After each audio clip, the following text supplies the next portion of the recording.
Mais um elemento de consolidação foi o aumento de investimentos a programas e projetos para arquivos audiovisuais ou a restauração de filmes.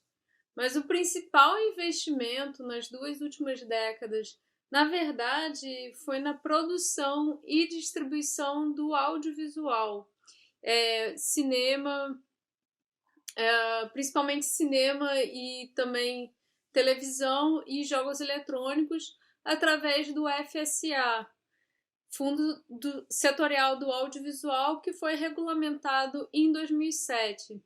Os investimentos do fundo prevêem o retorno financeiro e o seu comitê gestor tem representantes da Secretaria da Cultura, da Ancine, dos agentes financeiros, mas também da indústria do audiovisual.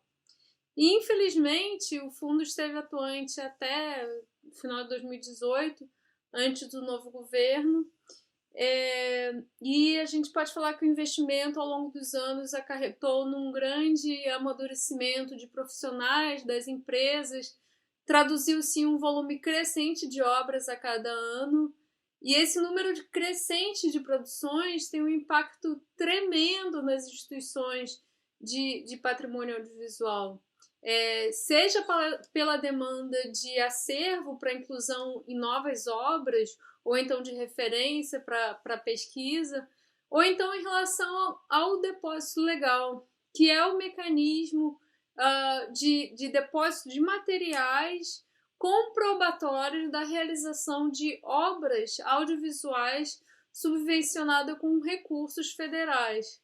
E hoje a única instituição credenciada é, mais uma vez, a Cinemateca Brasileira. E, mais uma vez, a gente tem esse problema da centralização. Seria interessante pensar num momento futuro em ter, talvez, a concentração das análises num local para permitir um rigor técnico e uma padronização em relação a essas avaliações, mas talvez garantir que essa produção em regiões seja mantida, né? Digamos que as produções feitas nos estados possam ser depositadas ali também, né? Como uma forma de evitar essa centralização numa só instituição. O depósito legal, que é uma das principais coletas sistemáticas do material nato digital de cinema e televisão, enquanto que jogos eletrônicos segue dependente, tem uma média de aprovação em 2017 e 2018 de menos de 40% após a análise realizada na Cinemateca Brasileira, o que denota um distanciamento grande entre a produção e a preservação, por não atender as diretrizes determinadas.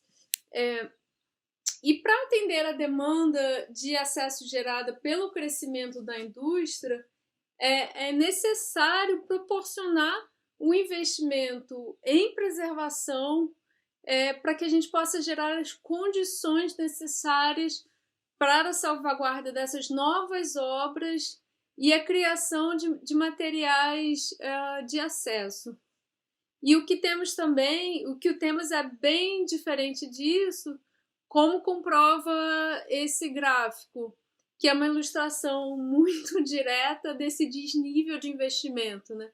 Aqui em amarelo a gente tem os recursos investidos no fundo setorial em todas as suas categorias, e em azul tem os recursos investidos na Cinemateca Brasileira, o que significa os recursos investidos em preservação, porque nesse período a gente não teve investimentos federais significativos em outra instituição, né, nesse campo. Então a gente tem aqui uma disparidade e um incremento grande, né, desse recurso para preservação, enquanto que para a produção, enquanto que o recurso para a preservação foi minguando ao longo do tempo. Infelizmente, esse desnível foi fomentado pela própria indústria, né? Pelo próprio comitê gestor, um pouco como aquele ditado farinha pouca, meu pirão primeiro, só que nesse caso é algo como uma farinha muito, só o meu pirão. E eu acho que essa soberba da cadeia produtiva em relação ao campo da preservação é como se fosse um tiro no pé. É a própria indústria se comprometendo. Por a indústria não enxergar que o campo beneficia até mesmo a cadeia produtiva, ou seja, pelo um viés personalista, considerando que os ativos de produtores podem estar em instituições de guarda, ou a matriz de imagem para um próximo filme, ou a matriz de um filme antigo, enfim, ou registros domésticos próprios, ou ainda pensar na possibilidade de instituições de patrimônio em atuar na pesquisa, discussões e publicações em fóruns em torno da tecnologia do audiovisual e que pode beneficiar a indústria, né? E lembrando que eu estou falando num cenário anterior a esse governo, pois os recursos públicos do fundo setorial não estão mais, infelizmente, não estão mais sendo alocados. Mas considerando isso, acho que é importante nós termos isso como referência, porque a gente tem recursos circulando de outras formas, né? Investimento de, como são chamados, players privados. Então é uma boa oportunidade para a cadeia da produção rever a sua postura em relação à preservação e abraçar também as instituições em crise, como a Cinemateca Brasileira. Isso é fundamental e é o que vai ajudar a instituição a sair dessa crise. Eu destaco um trecho da Carta de Ouro Preto de 2020, que diz assim: a preservação do patrimônio cultural é dever constitucional do Estado brasileiro e, portanto, é preciso recuperar o protagonismo do poder público na gestão de instituições de patrimônio audiovisual, retomando os processos de abertura de concursos públicos e de implementação de planos de gestão em conjunto com a sociedade civil.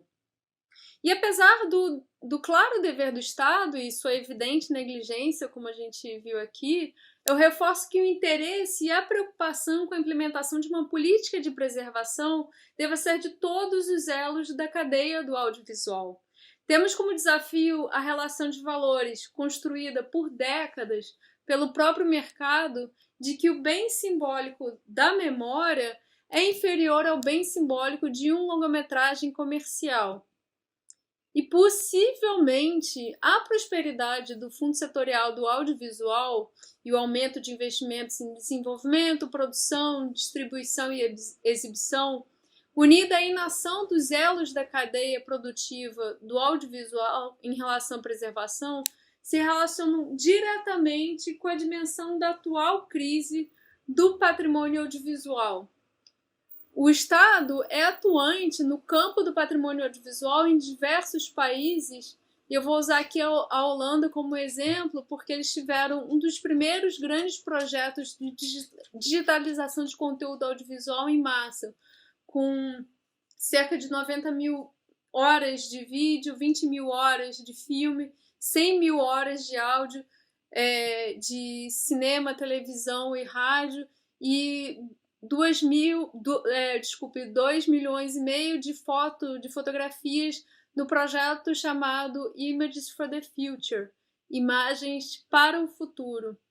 Esse recurso é proveniente de um fundo usualmente destinado para obras de infraestrutura, como pontes e ferrovias, e teve um orçamento inicial, um orçamento espantoso até para os padrões da Europa, e eu julgo que o saldo do projeto é muito positivo, pelo volume de obras preservadas, e aqui um parênteses rápido, digitalizar não significa preservar, e sim pelo volume de obras preservadas, digitalizadas e disponibilizadas pela aquisição de equipamentos e pela contratação de profissionais por um longo período nas instituições, e também por ter permitido a aquisição de filmes holandeses pelas instituições, ou seja, as instituições puderam buscar, prospectar materiais de obras que eles não tinham em seus próprios acervos em outras instituições. E realmente é um projeto assombroso pelos seus números, mesmo tendo como referência a tradição da Europa na preservação de seu patrimônio. Aqui só ressaltando 2 pontos, que o financiamento foi através de recursos geralmente voltados para projetos de infraestrutura, ou seja, ele foi defendido e aprovado. Um projeto de patrimônio visual é visto como fundamental para o país, e que a preservação dos originais e do material digitalizado foi uma das premissas para o investimento em digitalização. As imagens foram disponibilizadas de forma gratuita em diversas plataformas, nos sites de cada uma das instituições envolvidas e também no Wikipedia. E eu fecho esse ciclo em torno de uma introdução sobre a preservação audiovisual com um trecho de um artigo do ano passado do Mário Augusto Medeiros da Silva. O nome do artigo é Preservar a Memória Negra e Lutar contra a Dupla Morte. Então o trecho é assim: memória social é uma forma de poder. A recordação coletiva não diz respeito ao passado. É uma tarefa sempre do tempo presente por meio de seleções. Os grupos sociais que historicamente tiveram um papel hegemônico no exercício do poder no Brasil também condicionaram a nossa memória coletiva. Ela é excessivamente masculina, branca, urbana, vinculada a cultos religiosos específicos, a lugares de memórias patronais ou das classes economicamente dominantes. Ela remete a heróis nacionais que também são agentes de massacres e apagamentos. Ela é majoritariamente heteronormativa, patriarcal e apaziguadora em vários momentos de nossos conflitos sem solução.